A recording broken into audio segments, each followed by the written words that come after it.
Morning, this is the Red Rock Wilderness area, and I'm going to break here to talk some anime.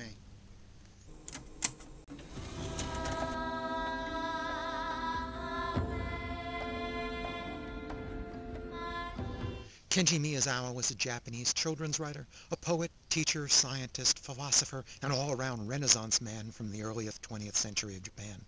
He only became popular as an author after his death at the age of only 37. One of his best-known children's fables, Ginza Tetsuro no Yoro, or Night on the Milky Way Railroad, is about an allegorical train ride to the land of the dead during Tanabata, the night of the Milky Way Festival.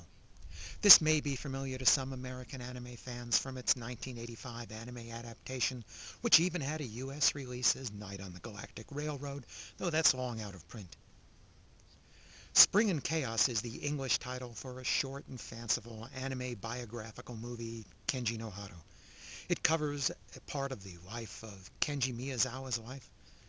This seems to have been a pet project of its director and screenwriter, Shoji Kawamori, who's also created the better-known Escaflowne and Arjuna anime. In what may be an homage to the animation from Night on the Milky Way Railroad, all the characters in Spring in Chaos are represented as anthropomorphic cats. Miyazawa wrote fables about animals, including some about cats. Director Kawamori says he wanted to give his subject a more fanciful look, different from a normal man. He also read that Miyazawa hated cats, so that's why he chose them. Go figure that logic. The story starts in rural Japan in the early part of the 20th century. Kenji Miyazawa is a teacher in a rural schoolhouse in a small village well north of Tokyo. He's a bit of an oddball, synthesizing science, religion, and philosophy with a wide-eyed sense of wonder. He's got a sort of Dead Poets Society vibe going on with some of his students, too. Yeah, what's up with jumping out the window? The door works fine. Yeah, and a bunch of molecules having a wild party? Come on! What a weirdo. Whoa!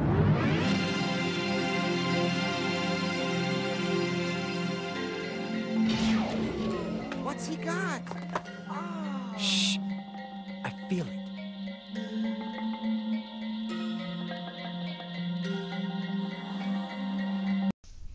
Miyazawa had a privileged upbringing. His father was a moneylender in the small town.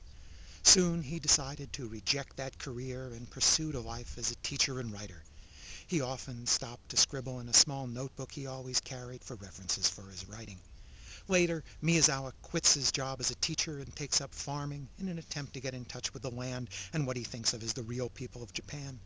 This doesn't earn him any respect from his father, who thinks of him as a failure, or from the farmers either, who see him as nothing but a dilettante. Besides, he's not very good at farming, but he's got persistence, to say the least.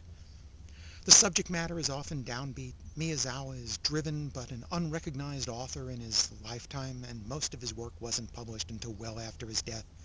His parents considered him a failure, and his life was marred by the tragic death of his young sister at an early age. She was one of his very few good friends and supporters. This is reflected at several points in the movie, initially with the same symbolism as the Night on the Milky Way Railroad. This movie falls squarely into the art film category. It's for those who enjoy 5 centimeters per second, Angel's Egg, or Night on the Galactic Railroad itself.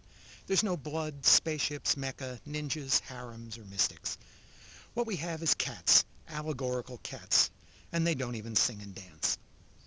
This is an especially difficult anime for Western audiences. I'm surprised it even had a U.S. release. It's not really targeted at the typical U.S. anime fan.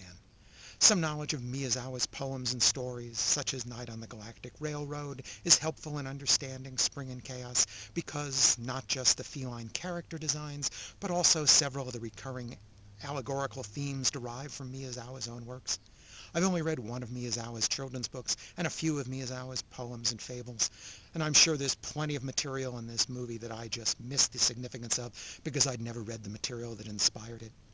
The feline character designs are by Takahiro Kishida, who also worked with director Kawamori on Arjuna. He also worked on designs for anime such as Noin, Macro Zero, and Serial Experiment Lane.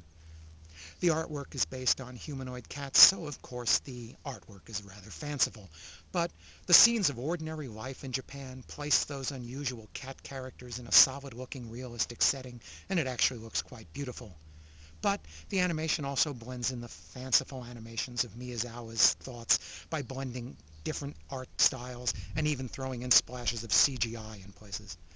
The animation by satellite keeps the story visually interesting. The music, mostly by Shang Shang Typhoon, is quite memorable, giving a soft, enchanted, chanting background to complement the subject's sense of wonder. There are also a few snippets of classical music thrown in as old Victrola recordings. While this isn't an anime that's going to appeal to many American anime fans, I give this anime 4 stars for inventive visuals and an unusual subject matter that rewarded a deeper look with a better understanding of the character.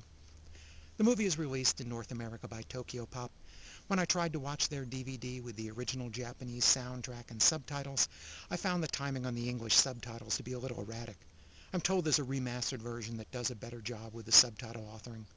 The English dub isn't much more encouraging, but given that the title is probably limited to the art house circuit here, I suppose we should just be grateful for whatever we get. The DVD extras include an interview with Shoji Kawamori and a brief text biography of Kenji Miyazawa.